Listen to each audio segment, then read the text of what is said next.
Haskell's Account of the Battle of Gettysburg, by Frank Aretas Haskell. The Great Battle of Gettysburg is now an event of the past. The composition and strength of the armies, their leaders, the strategy, the tactics, the result, of that field are today by the side of those of Waterloo, matters of history. A few days ago these things were otherwise.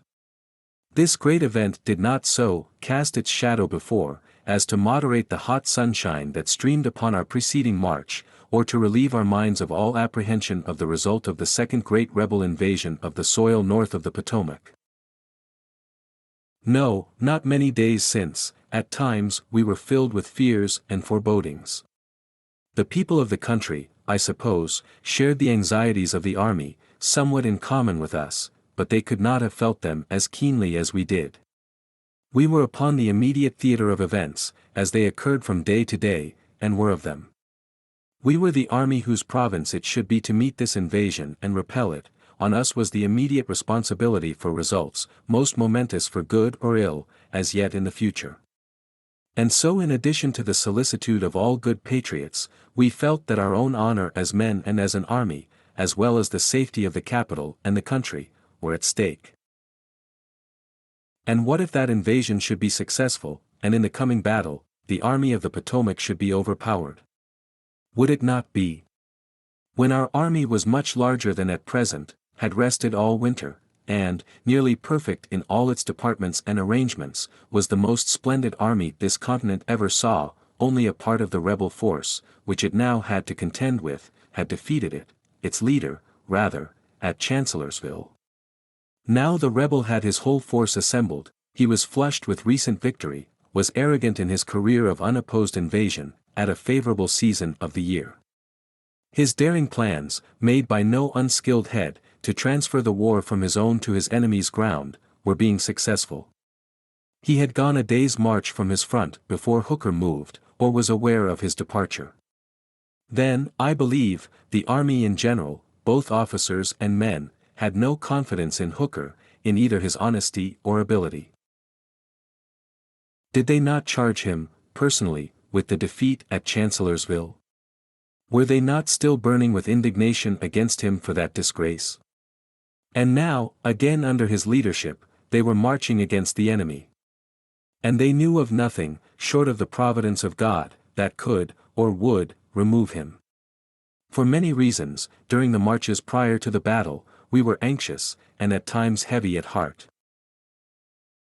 But the Army of the Potomac was no band of schoolgirls. They were not the men likely to be crushed or utterly discouraged by any new circumstances in which they might find themselves placed. They had lost some battles, they had gained some.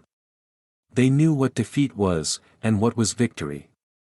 But here is the greatest praise that I can bestow upon them, or upon any army, with the elation of victory, or the depression of defeat, amidst the hardest toils of the campaign, under unwelcome leadership, at all times, and under all circumstances, they were a reliable army still. The Army of the Potomac would do as it was told, always. Well clothed, and well fed, there never could be any ground for complaint on these heads, but a mighty work was before them. Onward they moved, night and day were blended, over many a weary mile, through dust, and through mud, in the broiling sunshine, in the flooding rain, over steeps, through defile, across rivers, over last year's battlefields, where the skeletons of our dead brethren, by hundreds, lay bare and bleaching, weary, without sleep for days, tormented with the newspapers, and their rumors, that the enemy was in Philadelphia, in Baltimore, in all places where he was not, yet these men could still be relied upon, I believe, when the day of conflict should come. Haec olim meminus juvabit. We did not then know this. I mention them now, that you may see that in those times we had several matters to think about, and to do, that were not as pleasant as sleeping upon a bank of violets in the shade. In moving from near Falmouth, Virginia, the army was formed in several columns, and took several roads. The Second Corps, the rear of the whole, was the last to move, and left Falmouth at daybreak, on the 15th of June, and pursued its march through Acquia, Dumfries, Wolf Run Shoals, Centerville, Gainesville, Thoroughfare Gap, this last we left on the 25th, marching back to Haymarket, where we had a skirmish with the cavalry and horse artillery of the enemy, Gum Spring, crossing the Potomac at Edwards Ferry, thence through Poolesville, Frederick, Liberty, and Uniontown. We marched from near Frederick to Uniontown, a distance of 32 miles, from 8 o'clock a.m. to 9 p.m., on the 28th, and I think this is the longest march, accomplished in so short a time, by a corps during the war. On the 28th, while we were near this latter place, we breathed a full breath of joy, and of hope.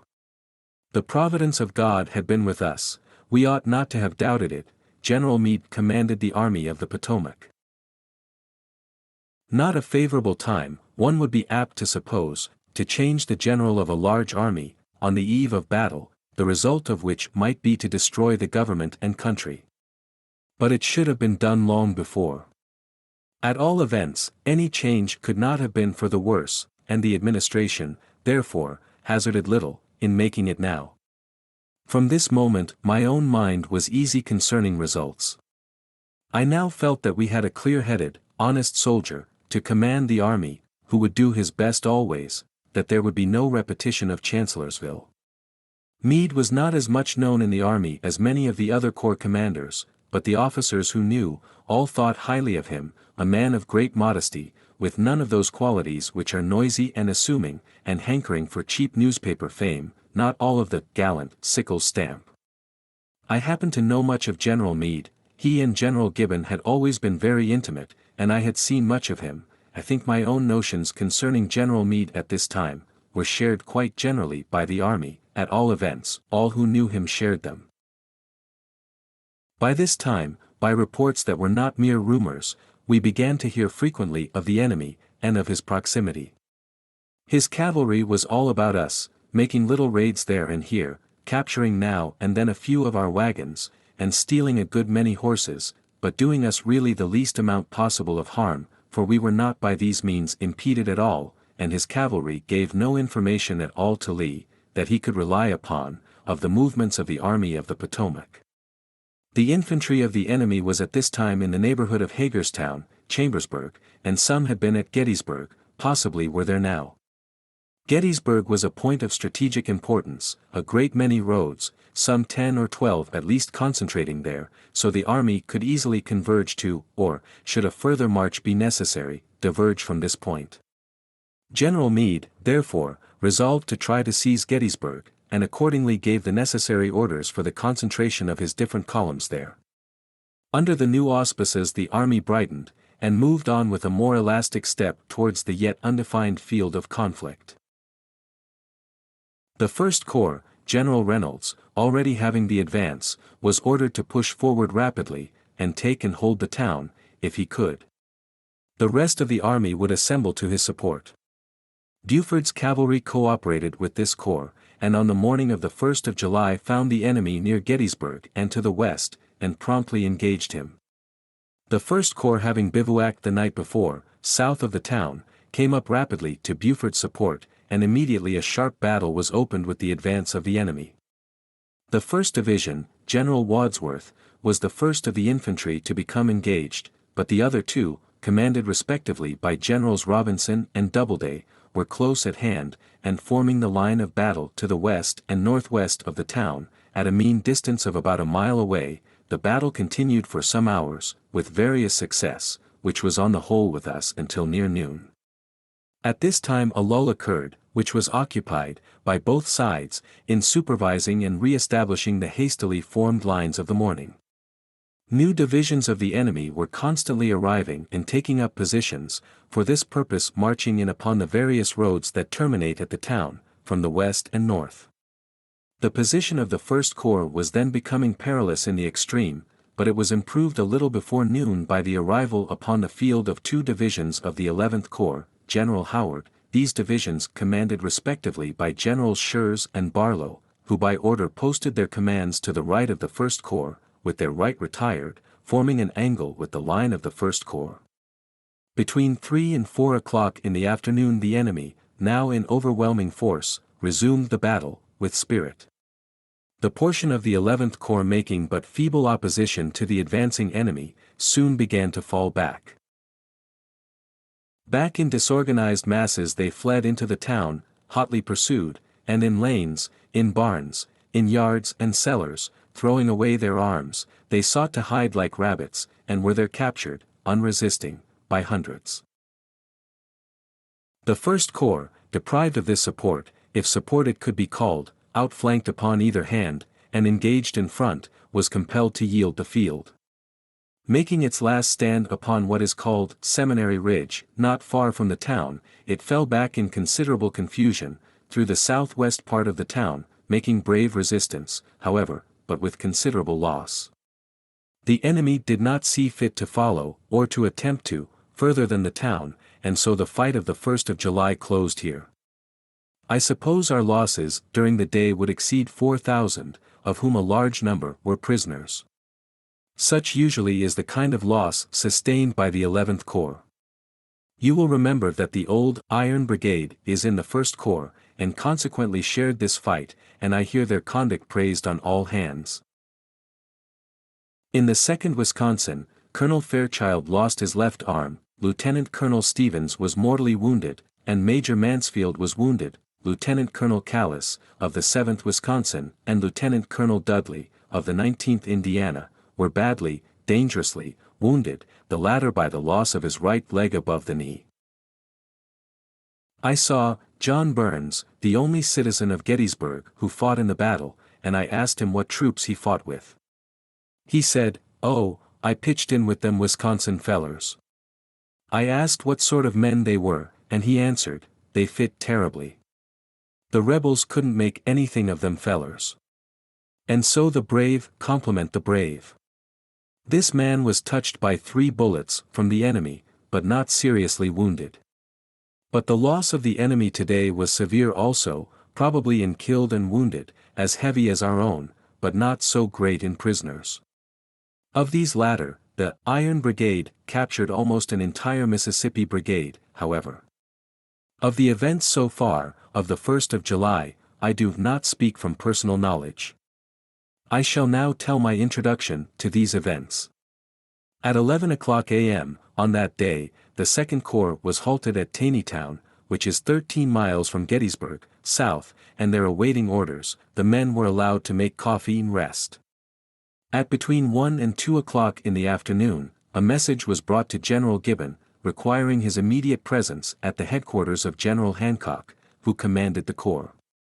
I went with General Gibbon, and we rode at a rapid gallop to General Hancock. At General Hancock's headquarters the following was learned: the First Corps had met the enemy at Gettysburg, and had possession of the town. General Reynolds was badly, it was feared mortally, wounded. The fight of the First Corps still continued. By General Meade's order, General Hancock was to hurry forward and take command upon the field, of all troops there, or which should arrive there. The 11th Corps was near Gettysburg, and the messenger who told of the fight left there, and the 3rd Corps was marching up, by order, on the Emmitsburg road. General Gibbon, he was not the ranking officer of the 2nd Corps after Hancock, was ordered to assume the command of the 2nd Corps. All this was sudden, and for that reason, at least, exciting, but there were other elements in this information, that aroused our profoundest interest. The great battle that we had so anxiously looked for during so many days, had at length opened, and it was a relief, in some sense, to have these accidents of time and place established. What would be the result? Might not the enemy fall upon and destroy the First Corps before succor could arrive? General Hancock, with his personal staff, at about 2 o'clock p.m., galloped off towards Gettysburg. General Gibbon took his place in command of the corps, appointing me his acting assistant adjutant general. The 2nd Corps took arms at once, and moved rapidly towards the field. It was not long before we began to hear the dull booming of the guns, and as we advanced, from many an eminence or opening among the trees, we could look out upon the white battery smoke, puffing up from the distant field of blood, and drifting up to the clouds.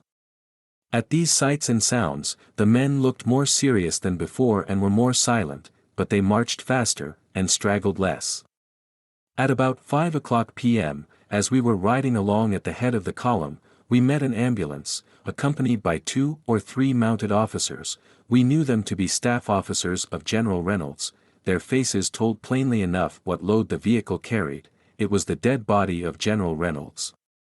Very early in the action, while seeing personally to the formation of his lines under fire, he was shot through the head by a musket or rifle bullet, and killed almost instantly. His death at this time affected us much, for he was one of the soldier generals of the army, a man whose soul was in his country's work, which he did with a soldier's high honor and fidelity. I remember seeing him often at the First Battle of Fredericksburg. He then commanded the First Corps, and while Meade's and Gibbon's divisions were assaulting the enemy's works, he was the very beau ideal of the gallant general. Mounted upon a superb black horse, with his head thrown back and his great black eyes flashing fire, he was everywhere upon the field, seeing all things and giving commands in person. He died as many a friend, and many a foe to the country have died in this war. Just as the dusk of evening fell, from General Meade, the Second Corps had orders to halt, where the head of the column then was, and to go into position for the night. The 2nd Division, Gibbon's, was accordingly put in position, upon the left of the Taneytown road, its left near the southeastern base of Round Top, of which mountain more anon, and the right near the road. The 3rd Division was posted upon the right of the road, abreast of the 2nd, and the 1st Division in the rear of these two, all facing towards Gettysburg. Arms were stacked, and the men lay down to sleep, alas! Many of them their last but the great final sleep upon the earth.